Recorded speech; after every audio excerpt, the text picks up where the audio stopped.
So yesterday I was at the library and I read one thing that I will probably never forget moving forward. There was a lot of different characteristics that I was reading about that it takes for you to become a different person so you can achieve your goals, right? And the book was talking about consistency. It was talking about discipline. It was talking about humor. And another one was talking about being courageous. In the book, it mentioned the courageous man isn't in the absence of fear, it is in the presence of fear, and he uses fear on itself.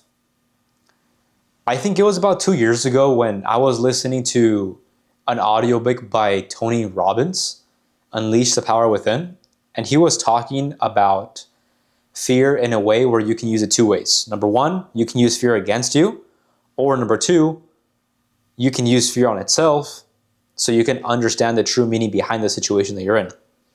I know that sounds very complicated, but on the book that I was reading yesterday, it simplified it really, really well.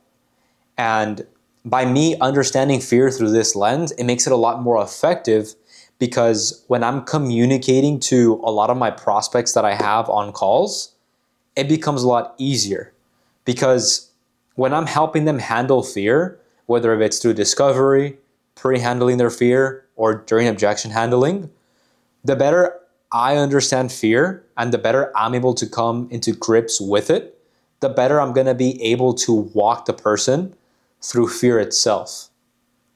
Because think about it. If someone is really, really nervous and fearful, and if you are a closer and you're trying to walk them through that, then doesn't it make sense for you to really learn about fear? Because once you learn about fear, then once you understand it to its complexity yourself, then you can help the person navigate it as well, right? How can you help someone out go through fear if you haven't came to grips with it yourself and you don't have a full understanding of what it means? And so yesterday, to circle back to my point, was when I was reading this book, I got a better sense of what fear really, really means and what is a simple way you can simply inverse whatever fear that is in front of you so you can see the situation differently, right? So you can see the situation as it is, not for who you are, right? And I think that is something very, very big, and it's a key to life. Trying to view the world for what it is and not for who you are. Who you are can represent your biases, your emotions, your beliefs. There's a lot of your ego. There's a lot of things that we can filter the world through. And we basically start to disorient the world, not for the way it is, but for who we are, right? And yesterday, when I was reading the book, it talked about how fear is most often used through a way where it holds people back, right? So I'm not going to leave my current job because I'm afraid that I won't have money to pay bills the next month. That's one example. Number two is I don't want to start the business because I'm afraid if it's going to fail.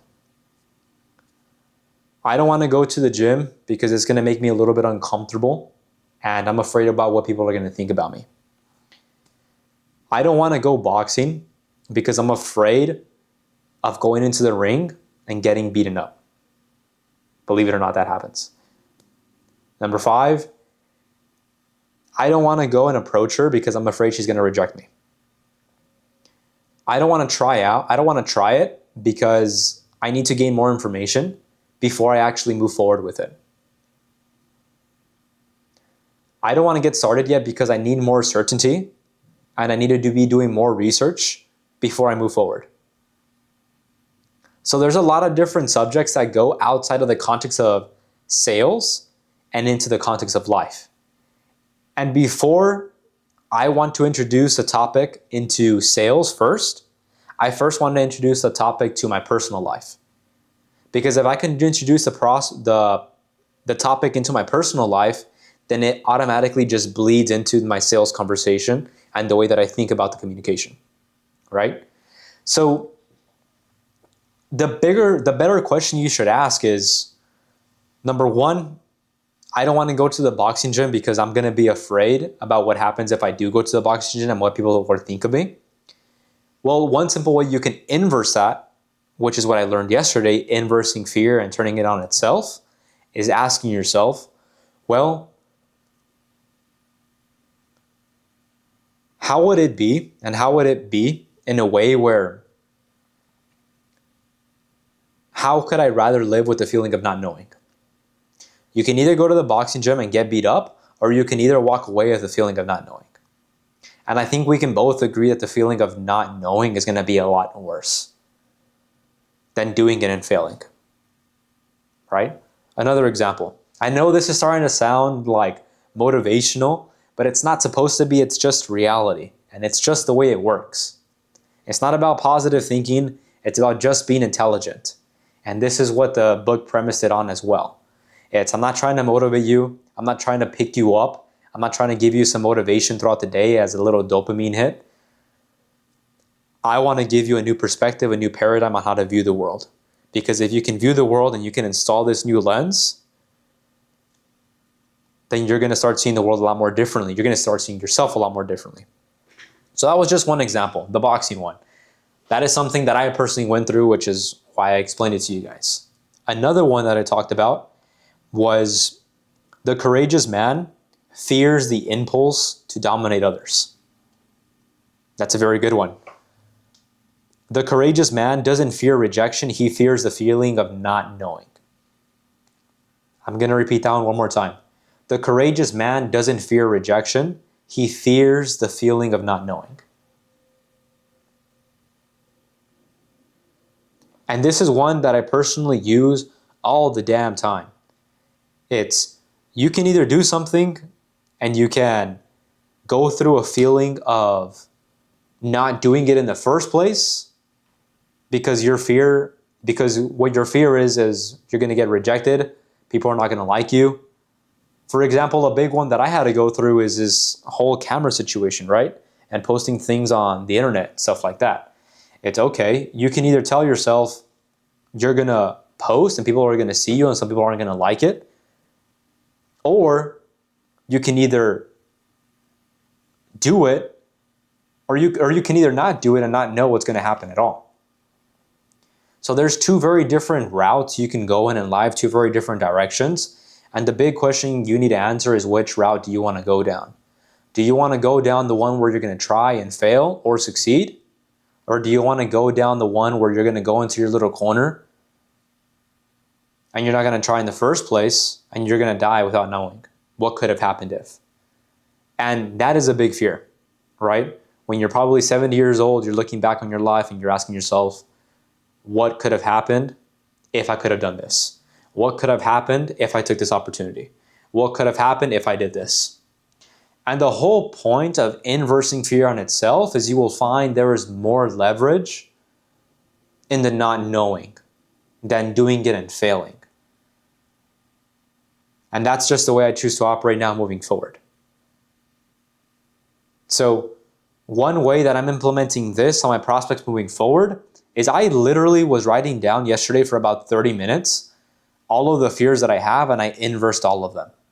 And it's okay. I have this fear of asking difficult questions to prospects because I'm gonna be in a position where I'm saying, okay, how is this person thinking about me? Okay. And the bigger question and the bigger fear that I had was me not helping the person realize the situation they're actually in as a result of me not asking the difficult questions and saying what needs to be said. You should fear more about the person not realizing their own situation that they're in than them judging you based on the questions that you're asking. So that was something that absolutely shattered my perspective on fear yesterday. And the way that I'm implementing that to my conversations, which is one I just talked about, difficult questions. And there's so many more. Another one could be objection handling, right? A lot of individuals say, I don't want to objection handle because it's low status and it's needy. Is it really needy if you're helping the person? Because a lot of people fear just being low status and asking more questions after the investment has been dropped to help out the person.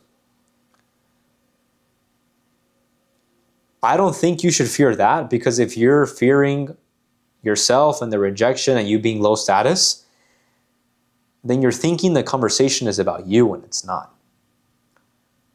You need to put the focus off of yourself, and you need to fear what would happen if you don't ask the prospect these questions. Because that's something that is a lot more scarier, you putting the focus on yourself and you putting the focus on the prospect and the person you're speaking to. Because if you don't put the focus on the person you're speaking to, it's all for nothing. So that is my understanding from the book that I read yesterday on being a courageous man and some of the characteristics that it takes in order for you to get there. But that was a little bit of a shattering paradigm for me. Have a good day, guys.